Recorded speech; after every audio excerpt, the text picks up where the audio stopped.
अब अगले सीन में लियांग शेरलिंग को वो पेड़ दिखा रहा होता है जिसपे उसके पूर्वज और उसके भाई का नाम लिखा होता है। सेंगटोंग शाओ से ये कहता है, मैं इसको यहाँ पर इसलिए लाया हूँ ताकि तुम इसे लड़ने की ट्रेनिंग दे सको। शाओ कहता है, मैं ऐसा नहीं कर सकता। पहले मैंने ही इसे ज़ॉम्बी से बचाया था और वापस मैंने ही इसे ह्यूमन वर्ल्ड भेजा, तो मैं इसे ट्रेनिंग नहीं दे सकता। अगर तुम्हें इसे ट्रेनिंग करानी है तो तुम इसे डेड आइलैंड भेज सकते हो। सेंगटोंग कहता है, मैं ऐसा नहीं कर सकता। शाओ कहता है, हाँ सही बात है, क्योंकि वहां पे बच्चों को ट्रेनिंग दी जाती है, इस जैसी 55 साल की बुढ़िया को नहीं। और शेरलिंग ये सुन लेती है, अरे बुढ़ा होगा तू, मैं तो काफी सुंदर हूं। और भाई ऐसे ही ये बहस करने लगते हैं।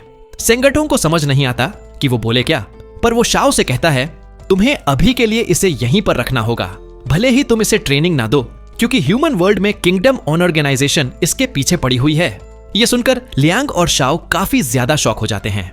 सेंगटोंग बताता है, वैसे रिसेंटली अभी रक्षासा स्ट्रीट में इविल स्पिरिट्स भी काफी ज्यादा बढ़ रही हैं और इसके पीछे किंगडम ऑर्गेनाइजेशन का ही हाथ है और कांस्टेबल भी उसके ओनर की रियल आइडेंटिटी पता लगाने में लगे हुए हैं और इसकी वजह से ही स्ट्रीट वर्ल्ड में काफी कुछ हो रहा है।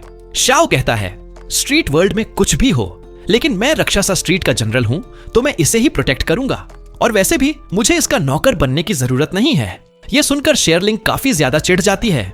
क्या नौकर? अरे मैं किसी को अपना नौकर नहीं बनाती, मैं सारा काम खुद कर सकती हूँ, कपड़े धोने से लेकर खाना बनाने तक।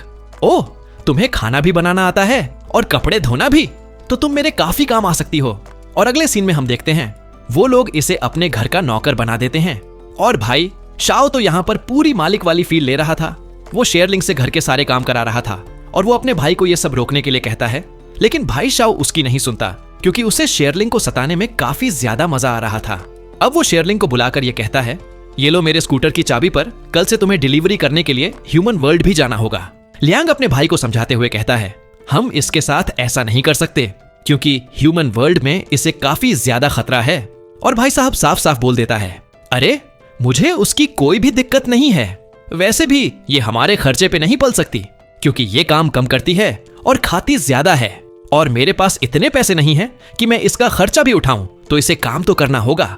अब शेरलिंग को काफी ज्यादा गुस्सा आ जाता है। बस तुम्हारा बहुत हुआ, क्या तुम मुझे अपना नौकर बनाना चाहते हो? मैं यहाँ पे रहने के लिए तुम्हें रेंट पे करने के लिए तैयार हूँ। अब ये सुनकर शाओ की आंखें काफी ज्यादा बड़ी हो जाती हैं। क्या रेंट पे करोगी? वैसे यहाँ पे रहने का खर्चा काफी ज्यादा है। और शेरलिंग भी उससे पूछती है, क्या क्या क्या कितना खर्चा देना होगा? और ये दोनों भाई आपस में डिस्कस करते हैं और शाओ कहता है, पूरे सोयान। क्या सोयान? अरे ये लो 200, जाओ खुश रहो। अब इसका पासा पलट चुका है। शेरलिंग यहाँ पे बॉस है और शाओ उसका सर्वेंट बन चुका है और शेरलिंग भी शाओ की ऐसी ही बैंड बजाती है जैसी वो उसकी बजा रहा था। अब शाओ सारा काम करके काफी ज्यादा थक चुका था। लियांग अपने भाई से कहता है, वैसे किंगडम ऑर्गेनाइजेशन को ये तो पता होगा कि शेरलिंग रक्षासा स्ट्रीट में है, लेकिन फिर भी अभी तक उन्होंने कुछ किया क्यों नहीं? सब कहता है, रक्षासा स्ट्रीट का बॉर्डर काफी ज्यादा स्ट्रांग है और वो लोग ऐसे ही इसे पार नहीं कर सकते। और लियांग यह भी पूछता है कि वो लोग शेरलिंग के पीछे क्यों पड़े हैं। अब अगले दिन शाओ सेंगटोंग से यही बात पूछ रहा होता है। सेंगटोंग बताता है, किंगडम ऑर्गेनाइजेशन को शेरलिंग की गार्डियन स्पिरिट चाहिए क्योंकि उसी के पास रिवाइव करने की पावर है। अब ये बात सुनकर दोनों भाई काफी ज्यादा शॉक में होते हैं क्योंकि इस पावर से किसी भी डेड इंसान को जिंदा किया जा सकता है। अब अगले सीन में लियांग शेरलिंग को वो पेड़ दिखा रहा होता है जिसपे उसके पूर्वज और उसके भाई का नाम लिखा होता है।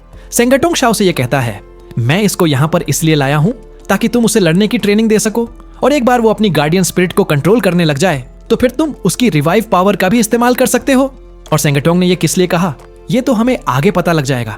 वैसे मुझे पता है ये किस लिए कह रहा है, आप मुझे कमेंट में बताओ आपको क्या लगता है। अब अगले दिन शेरलिंग शाओ को बुला रही थी, लेकिन शाओ वहां पर नहीं आता। वो बाहर जाकर देखती है, शाओ पेड़ के पास खड़ा होता है। शाओ उससे कहता है, अब बहुत हो चुका, ये गेम यहीं पर खत्म होता है और अब से तुम्हारी ट्रेनिंग शुरू होती है। और शेरलिंग ये सुनकर काफी ज्यादा हैरान रह जाती है। फिर हमें डेड आइलैंड को दिखाया जाता है जहां पर गार्डियन स्पिरिट वाले बच्चों को ट्रेन किया जाता है ताकि वो स्ट्रांग बन सके। फिर हम एक खड़ूस टीचर को देखते हैं जो कि बच्चों के माइंड और बॉडी को कंट्रोल करना सिखा रहा होता है। तभी यहाँ पे एक सायरेंट बजता है और इन लोगों को पता लगता है कि सेंगटोंग यहाँ पर नए बच्चों को लेकर आया है। अब ये सुनकर ये सारे बच्चे काफी ज्यादा खुश होते हैं और ये लोग शर्त लगाते हैं कि कौन सबसे पहले रोएगा और कौन सबसे पहले यहाँ से भागेगा। सेंगटोंग उन बच्चों को यहाँ पर देकर वापस चला जाता है। अब टीचर इन सभी बच्चों का वेलकम करता है और वो कहता है, तुम यहाँ पर सिर्फ 2 ही रीजन से आ सकते हो।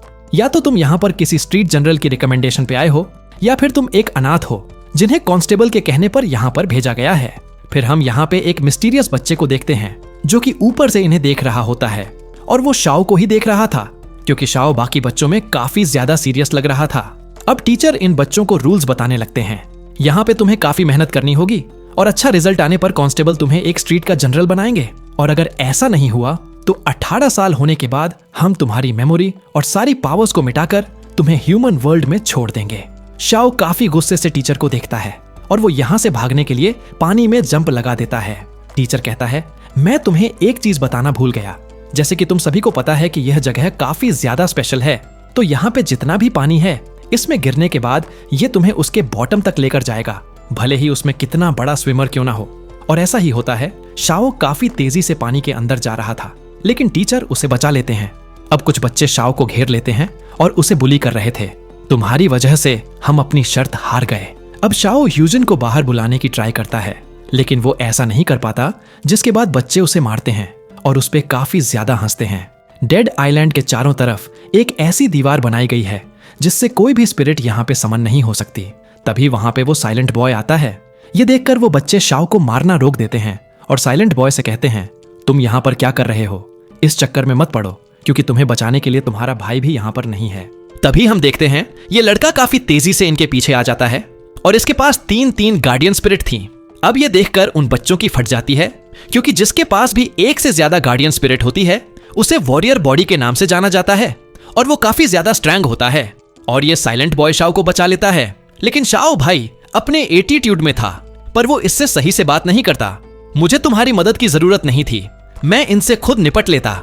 ये बच्चा काफी शांति से उससे ये पूछता है, आखिरकार तुम यहाँ से भागना क्यों चाहते हो? फिर हमें ज़ॉम्बी सैनिकों को दिखाया जाता है जो कि अभी भी लियांग को ढूंढ रहे थे, पर लियांग अभी भी उस लड़की के साथ छुपा हुआ था। इस लड़की को काफी ज्यादा डर लग रहा था। लियांग कहता है, तुम्हें डरने की जरूरत नहीं है। क्या हुआ अगर मेरा भाई यहाँ पर नहीं है तो? पर मैं तो हूं। अब जैसे ही इस लड़की के आंसू नीचे गिरते हैं, वो एक काले धुएं में कन्वर्ट हो जाते हैं, यानी कि यह लड़की कभी भी इविल स्पिरिट बन सकती है। अब ये साइलेंट बॉय शाओ को ऊपर लेकर जा रहा था और वो उससे कहता है, जिसके पास भी एक से ज्यादा गार्डियन स्पिरिट होती है उसे वॉरियर बॉडी कहा जाता है। शाओ को ऐसा लगता है कि यहाँ पे ट्रेनिंग करने से वो इसे अचीव कर लेगा, लेकिन साइलेंट बॉय कहता है, नहीं, ऐसा नहीं होता, ये पहले से ही लोगों के डीएनए में होता है।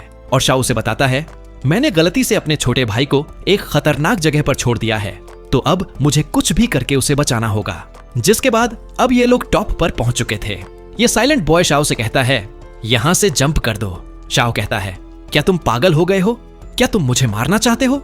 लेकिन इस लड़के के हिसाब से ये जगह अपसाइड डाउन है, यानी कि ये अगर यहां से नीचे की तरफ जाएगा तो ह्यूमन वर्ल्ड में ऊपर की तरफ निकलेगा।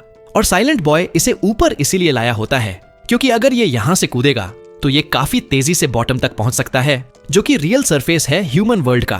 और वो उसे ये भी कहता है, ऐसा सिर्फ मुझे लगता है कि नीचे ह्यूमन वर्ल्ड है, और ऐसा भी हो सकता है अगर तुम यहां से जंप मारो तो नीचे जाते जाते तुम मर भी सकते हो, और अगर तुम यहां से नहीं गए और हम पकड़े गए तो आगे कुछ सालों तक तुम यहां से नहीं निकल पाओगे। लेकिन भाई शाओ को अपने भाई को बचाने के लिए जाना ही होगा, तो वो तेजी से यहां से जंप कर देता है और वो काफी तेजी से पानी के अंदर चला जा रहा था, और थोड़ी ही देर में वो पानी से बाहर निकल चुका था, यानी कि वो अब डेड आइलैंड से बाहर आ चुका है। अब डेड आइलैंड में असिस्टेंट टीचर को ये बता रहा होता है, और टीचर ये सुनकर काफी ज्यादा हैरान थे क्योंकि आज तक कोई भी यहां से भागने में कामयाब नहीं हो पाया। पर वो साइलेंट बॉय भी यहां से बाहर आ चुका था, पर वो अपने मन में कह रहा था, मास्टर शाओ, मुझे पूरा यकीन है हम दोबारा जरूर मिलेंगे। फिर हम शाओ को देखते हैं जो कि ब्रिज के पास खड़ा था और वो शेरलिंग का ब्रीथिंग टेस्ट ले रहा था, और वो ये चेक करना चाहता है कि वो कितनी देर तक अपनी सांस को रोक सकती है। लेकिन ये 46 सेकंड तक ही अपनी सांस को रोक पाती है। शेरलिंग एक्सक्यूज देते हुए कहती है, मैं एक लड़की हूं, हम लड़कों जितनी स्ट्रांग नहीं होती। शाओ कहता है, ऐसा कुछ नहीं होता, हर कोई ट्रेनिंग करके 2 से 3 मिनट तक अपनी सांस को रोक सकता है, और अगर तुम्हें अपनी गार्डियन स्पिरिट को समन करना है तो तुम्हें ये ट्रेनिंग तो करनी होगी। और शेरलिंग फिर से ये ट्रेनिंग करने लगती है, जिसके बाद शाओ शेरलिंग से अलग अलग तरह की प्रैक्टिस करवाता है, जैसे कुंफू की प्रैक्टिस या भारी तलवार को उठाना और अपने सर से लकड़ी के पीस को तोड़ना। ये सब करके शेरलिंग काफी ज्यादा थक जाती है और वो लियांग से उसके भाई की कंप्लेंट करती है। लियांग कहता है, भले ही मेरा भाई थोड़ा स्ट्रिक्ट है, लेकिन वो ये सब तुम्हारे लिए ही कर रहा है ताकि तुम स्ट्रांग बन सको। और वो कहती है, आखिरकार मैं ये ट्रेनिंग करके कैसे स्ट्रांग बन पाऊंगी?